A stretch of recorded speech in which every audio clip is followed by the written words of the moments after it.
children. So, I'm just waiting for Dean, but he's a bit late. I don't know where he is. And then we can start our lesson today. I have to just wait for him. I don't believe it. I don't believe it, Beck. What's the matter?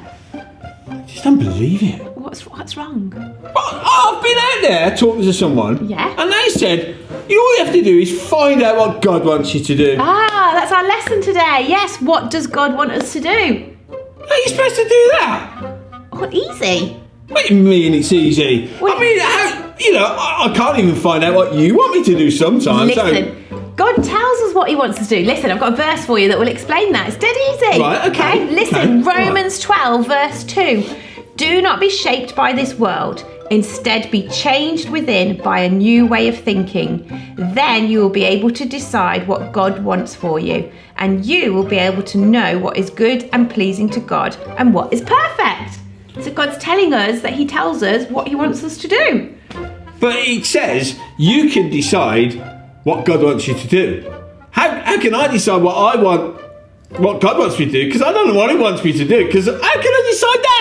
Okay. I've got a little task for you which will help you understand today, okay? Right, Ready? okay. So Yeah. I've got for you some pens. Okay. And I've got you some paper. Okay. And I've got a set of instructions that I've wrote for you. Oh, right, yeah, okay. So I'm going to give you the instructions. Yeah, I've just got to follow the instructions. Follow the instructions, yeah. Is that it? Yeah, you've got 8 minutes. Okay? Right, I'm going to okay. leave you to it, okay? Okay. I'll be back in a bit, okay? Yeah, okay. Shall All right, we okay. do All right, 8 okay. minutes? Okay. So it says directions. Read the items before you begin to carry out the instructions. Work as quickly as you can. You have 8 minutes to finish the activity. Good luck. Is that it? What? Oh, come on, Beck.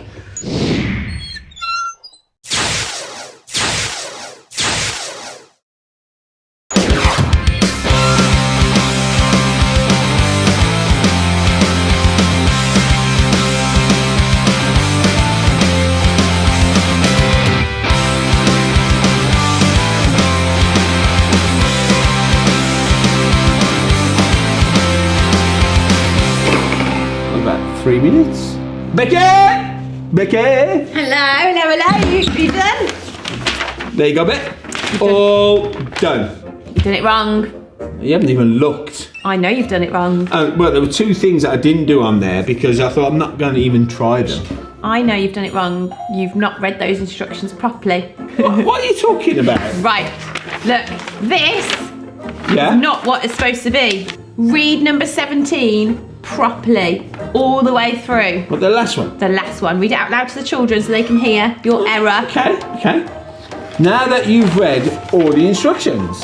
Keep going. Oh, okay. Read it out loud. You don't need to complete any of the tasks. Take your piece of paper back to Becky. So read it all together now. Now that you've read all the instructions, you don't need to complete any of the tasks.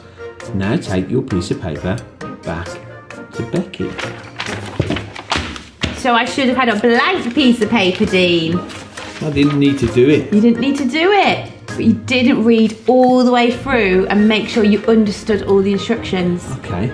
So why and how is this going to help me understand what God wants for me? Because the Bible's just like that too. The Bible's full of instructions for us, and we need to make sure that we read them properly and then follow it through and do what it's asking us to do properly. Yeah, no, but it's all back in like Bible times, and it's got no relevance really for today. No, it does, because for example, the Bible tells us that God doesn't want us to be lazy, for example. That's a good one for you. No, it doesn't. It does. No. It does. In Proverbs 15 verse 19, actually. Okay. It says, a lazy person's life is as difficult as walking through a patch of thorns, but an honest person's life is as easy as walking down a smooth highway. Yeah, I understand that because I know that when I walk through like bushes and thorns and my legs get torn apart and they get ripped. It's saying that if you're a lazy person, that doesn't please God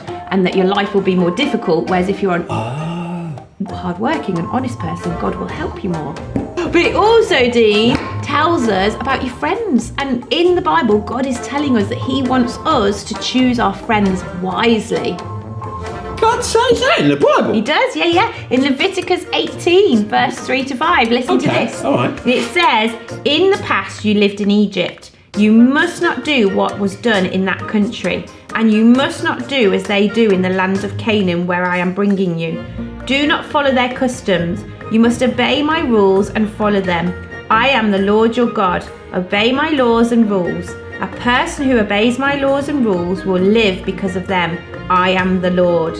Okay, right. You're going to have to explain this to me because I don't understand. Okay. Now we sometimes have friends at church, and obviously they believe in God, and they do most of the time choose to do the right things. So they're good friends. But sometimes we have friends who don't come to church and don't believe in God yet. Oh, like the people who lived in Egypt and in Canaan. Yeah, and they weren't. And some of them weren't obeying the laws at the time. And they didn't. God. And that didn't please God. Right, but we can still have friends that don't come to church, but we need to choose friends that are choosing to do the right things, obeying rules at school or laws or whatever. So choosing friends wisely means choosing friends that are more like Jesus. Right. Yeah. Okay. Even if they don't follow him. They can still be good people. choices. Yeah. Okay. All right. Okay. Yeah. All right. That's two things. It is two things, yeah, but it doesn't stop there. It also tells us in the Bible, you'll like this one. Yeah. How to live as a young person. Nah, you can't do because I've never read that. I've never seen it. Let me educate you, Dean. It says in 1 Timothy 4 verse 12, you are young, but do not let anyone treat you as if you were not important. Be an example to show the believers how they should live. Show them with your words, with the way you live, with your love, with your faith, and with your pure life. Ooh. Right. So even at a young age, you can still be an example, and that's what God wants us to do. So using nice words and treating people kindly and all those things. Working hard, yeah. making the right choice of friends. Yeah, all of those things. And that's just 3 of them. The Bible is full of instructions, loads of them, for you to do what God wants you to do with your life. Oh, get it? Yeah, you get do. it. So the more I read it and the more I do it, the more I begin to think like God. Yeah. And the more I will know what God wants me to do. Yeah. Oh, Beck, I got it. But just make sure you don't skip any of the bits in the Bible. Yeah, because then we get it wrong. Much, isn't it? So we're going to say goodbye to the children now. Okay. Okay? Yeah. And I'm going to give you this Bible to take away with you so you can go and read all the instructions from God. Oh, wow. Yeah? Thank you. You are very welcome. You've got to read that. That's your homework, okay? Right, okay then. All right, let's say bye to the children. Okay, yeah, I'll see you. Bye. I'm going to do this right now. Okay, off you go. Wow. Don't be too Got loud. pictures in it. Got pictures, yeah.